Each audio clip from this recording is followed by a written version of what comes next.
कोपरगावकरांनो, बाजारात फिरून थकलात तरीही हवी ती वस्तू मिळत नाहीये का? मग या थेट द फॅमिली मार्ट मध्ये तुमच्या घरासाठी लागणाऱ्या जवळपास सर्वच वस्तू आता एकाच छताखाली. लहान मुलांची आकर्षक खेळणी, मुलांचे व मोठ्यांचे कपडे, घरगुती वापराच्या वस्तू, किचनवेअर, भांडी, गिफ्ट्स आयटम, शैक्षणिक साहित्य, सजावटीच्या वस्तू आणि दैनंदिन गरजेच्या 10,000हून अधिक वस्तूंचा भव्य संग्रह. उत्तम गुणवत्ता, भरपूर व्हरायटी आणि होलसेल दरांमुळे ग्राहकांची वाढती पसंती. सणोत्सव असो, वाढदिवस असो किंवा रोजच्या गरजेची खरेदी, प्रत्येकासाठी योग्य पर्याय फक्त द फॅमिली मार्ट मध्ये. मग वाट कसली पाहता?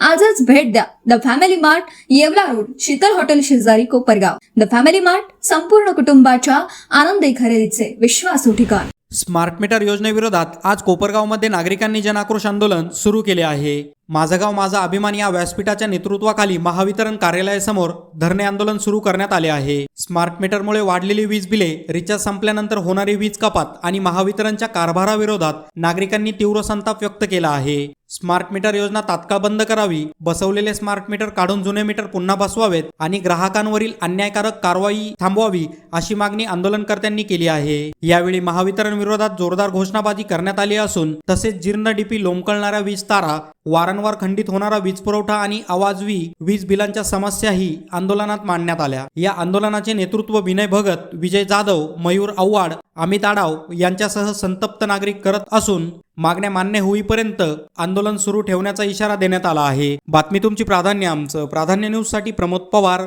कोपरगाव. आज महाराष्ट्र राज्य वीज वितरण कंपनी समोर 24 तारीख सकाळपासून 11 वाजेपासून आम्ही धरणे आंदोलन चालू केलेलं आहे.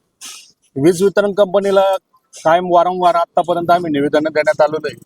त्यांनी सांगितलं होतं पावसाळ्यापूर्वी पूर्व कामे करून घेऊ, आम्ही RDHचे कामं करून घेऊ, या तारा जे आहेत त्या तारेचं कामं करून घेऊ, डिपेचे कामं करून घेऊ. आम्ही त्यांना सांगितलं होतं या डिपे आपला जो बांधव आहे, कोपरगाव शहरातील तालुक्यातील रहिवासी कुठला तरी बांधव आहे आपला, तो ज्या वेळेला पावसाळ्याच्या दिवसामध्ये ज्या वेळेला तो कटआउट टाकला जातो त्या डिपेच्या तिथं अक्षरशः म्हणजे ते काटवड आणि पाण्याचं थैमान राहतं, त्याला तिथं उभं राहता येत नाही. त्या अनेक डिप्यांना झाकणं नाहीये. मग जर शासन गव्हर्नमेंटचा सगळा निधी जर कोटीच्या कोटी रुपये जर याला निधी देतोय तर मग हे कामं का करत नाही? जर अंडरग्राऊंड सगळ्या केबली झालेल्या होत्या तर या लोंबकळत्या तारा का बरे? आता काल बेटामध्ये एक गाय खांबाला वीज म्हणजे करंट लागून गाय मरण पावलेली. याला जबाबदार कोण आहे? जर वीज वितरण कंपनी 100% वसुली करते, जर स्मार्ट मीटर बसवलेलं आहे, त्यांनी आता नवीन एक सांगितलं काय आर्थिंग पाहिजे, त्यांना जनजागृती करा म्हटलं, त्यांनी जनजागृती केलेली नाही. बाकी तुम्ही सगळीकडे पाहिलं असेल स्मार्ट मीटर हे काढून घेण्यात आलेले आणि जिथं तिथं सगळीकडे लिखी आश्वासनं दिलेली का कोपरगाव शहर म्हणजे सगळीकडे का स्मार्ट मीटर आम्ही काढून परत पूर्ववत जुने मीटर दिलेले. यांचं म्हणणं आहे का नाही आम्हाला काय शासनाचा असं काही नाही. राज्याचे मुख्यमंत्री म्हणता का स्मार्ट मीटर हे सक्तीचं नाही आहे, त्याचा फॉर्म भरला जातो, हे केलं जातं. मग असा कोणता इथं JR पाठवलेला आहे का इथल्या अधिकाऱ्याला का तो कोपरगाव शहरातल्या अधिकाऱ्याला का तो म्हणतो त्याला माहितीच नाही, म्हणतो स्मार्ट मीटर सक्तीचं आहे म्हणतो. 48 आता आम्हाला मेसेज आले होते 48 तासात मीटर बदला नाही तर वीज कट करू. आता ते म्हणतात की वरून मेसेज आले, आमच्या हातात काही नाही, मीटर वरून कट होतं, आमच्या हातात काही नाही. मग बसवायला इथं कंपनी बसवणारा हा दुसऱ्या कंपनीचा माणूस येतो, मग मीटर कट झाल्यानंतर तो वसुली करायला एकच काय येतात, मग ती वसुली करायला बी दुसराच माणूस आला पाहिजे ना.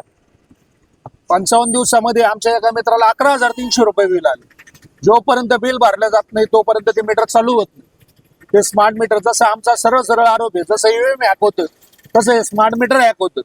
हे रनिंग आहे, हे कंटिन्यू 24 तास पळूच राहिले. जिथं 500-1000 रुपये बिल येत होतं तिथं 2 आणि 3,000 रुपये बिल चालू झालेलं आहे. म्हणजे हे कुठंतरी पटाने वसुली चालू झालेली. इंग्रज जसे पहिले चापकाने मारित होते तसं हे सरकार बिगर चाबूक मारता हे पैसे वसूल करून राहिलं. असं आमचं सरळ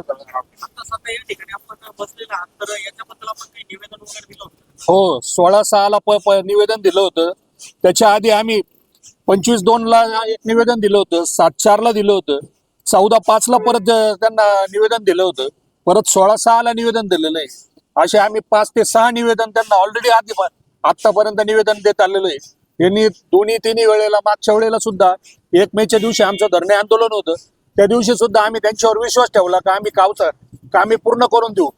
पण त्यांनी तेच परत तोंडाला पाणी पुसलेले आहे आमच्या.